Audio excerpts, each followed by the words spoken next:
بسم اللہ الرحمن الرحیم۔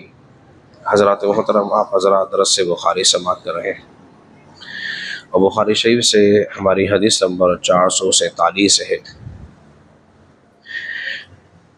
اس حدیث کا ابتدائی حصہ میں آپ حضرات کے سامنے کل کے درس کے اندر بیان کر چکا ہوں۔ اس حدیث کا آخری حصہ،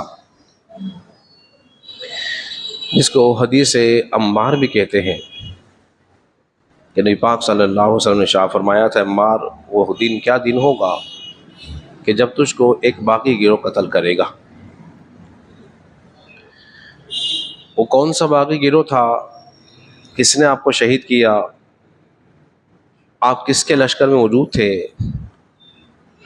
یہ جنگ جو تھی جنگ صفین تھی، اور جب جنگ صفین ہوئی تو اس کے سبب کیا بنا کہ حضرت عثمان غنی رضی اللہ تعالیٰ عنہ شہید ہو چکے تھے،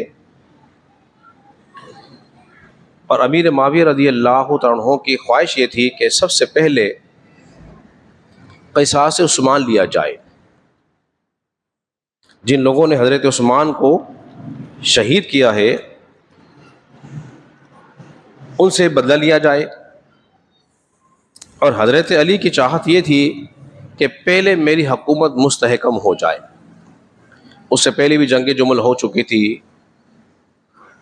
اور پھر قصاص کے لیے شرع حکم یہ بھی ہے کہ پہلے ان قاتلوں کا شرعی طور پر تعین ہو جائے، پھر ان کو گرفتار کیا جائے، پھر قصاص لیا جائے۔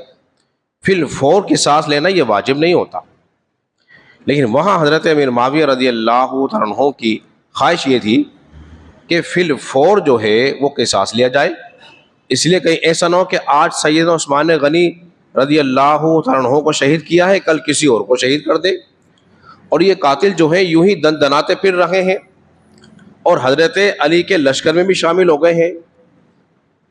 تو خوارج جو تھے، خوارج انہوں نے حضرت عمار بن یاسر رضی اللہ عنہ کو شہید کیا تھا۔ جب شہید ہو گئے کون؟ حضرت عمار، اور جنگ صفین سے جب واپسی آئے تو آپ کچھ باتیں کر رہے تھے۔ آپ فرماتے تھے، اے لوگو، حضرت امیر معاویہ کی حکومت کو ناپسند نہ کرنا، اللہ کی قسم اگر تم نے ان کو گم کر دیا تو تمہارے سر کندھوں سے اس طرح کٹ کے گر جائیں گے جس طرح حنظل کے پھل گر جاتے ہیں درختوں سے۔ اور پھر ساتھ ساتھ یہ مصنف ابن شیبہ کے اندر موجود ہے 37,843۔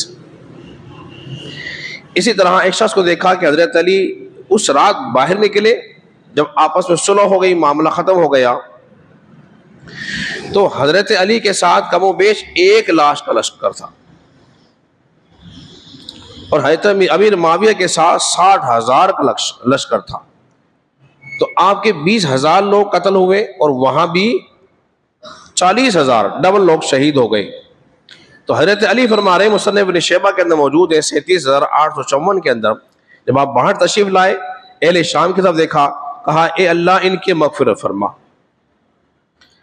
اور پھر عمار کو لایا گیا تو آپ نے ان کے لیے بھی دعائیں مغفرت کی۔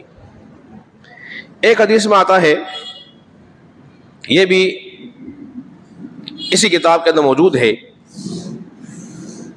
لکھا ہے کنز الایمان کے اندر موجود ہے، لکھا ہے کہ جب جنگ ختم ہوئی اور نماز ادا کی گئی، انہوں نے بھی اذان دی اور ہم نے بھی اذان دی، انہوں نے بھی اقامت کہی، ہم نے بھی اقامت کہی، تو لوگوں کی لاشیں جو تھی وہ درمیان میں ہی تھی۔ پھر مقتولین کے بعد آپ نماز سے فارغ ہوئے، آپ سے پوچھا آپ ہمارے مقتولین، ان کے مقتولین کے بارے میں کیا کہتے ہیں؟ یہاں جو لوگ شہید ہو گئے ہیں وہاں بھی شہید ہو گئے ہیں، یہاں بھی قتل ہو گئے، وہاں بھی قتل ہو گئے، ان کے بارے میں کیا کہتے ہیں؟ آپ نے فرمایا ان میں سے اللہ کی رضا آخرت کے لیے لڑتا ہوں، قتل کیا گیا وہ ان میں جنت میں ہے۔ یعنی کہ دونوں کو آپ نے جنتی کہا، یہ بھی جنت میں ہے وہ بھی جنت میں ہے، وہ بھی ہمارے بھائی تھے۔ اب رہا بغاوت، کہ تجھے ایک باغی گروہ قتل کرے گا۔ بغاوت کسے کہتے ہیں؟ بغاوت کا ایک سادہ سا معنی سمجھ لیجئے، بہت تفصیل میں نہیں جاؤں گا وقت کے پیش نظر، کہ یوں سمجھ لیجئے کسی کو کسی خلاف بغاوت کی جائے، اس کو ہٹا کر خود خلیفہ بنا دیا جائے، جبکہ امیر معاویہ کی یہ چاہت بالکل بھی بولیے نہیں تھی۔ ان کی چاہت خواہش کیا تھی؟ صرف قصاص لیا جائے، ساتھ انہوں نے بڑا زور دیا.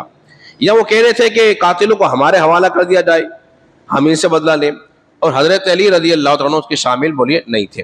آپس میں جنگیں فوجیں آپس میں ٹکرا گئیں. اس کے باوجود دیکھیے جنگ صفین ختم ہونے کے بعد بھی نبی پاک صلی اللہ علیہ وسلم خطبہ شاہ فرما رہے تھے. مسجد نبی کے اندر امام حسن ساتھ بیٹھے ہوئے تھے. کبھی لوگوں کی طرف دیکھتے ہیں, کبھی امام حسن کی طرف دیکھتے ہیں. فرمایا کہ میرا یہ بیٹا سید ہے اور مسلمانوں کی دو بڑی جماعتوں میں صلح کرائے گا.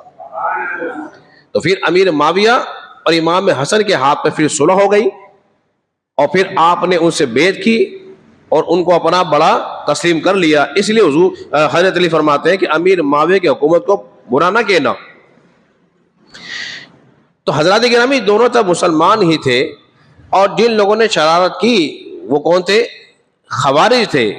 خوارج آپس میں مل گئے, دیکھا کہ اب یہ تو معاملہ طے ہو گیا ہے, اب ہماری مصیبت آ جائے گی اگر ان کے نزدیک کوئی معاملہ ہو گیا تو یہ پھر ہمیں قتل کریں گے چن چن کر, ہمیں قصاص میں مارے جائیں گے. تو لہذا دو جماعتیں بڑھ گئے, کچھ لوگ یہاں شامل ہوئے کچھ وہاں شامل ہوئے, اور آپس میں جب توڑا گیا وہ اس طرح فوجیں مل گئی اور اس طرح مسلمانوں کا خون بہا گیا. تو یہ اللہ رب کی بارگاہ میں دعا کریں. چھوٹا سا پس منظر میں نا وضاحت کے سامنے بیان کر دیا ہے. اللہ تبارک و تعالی ہم سب کو سمجھنے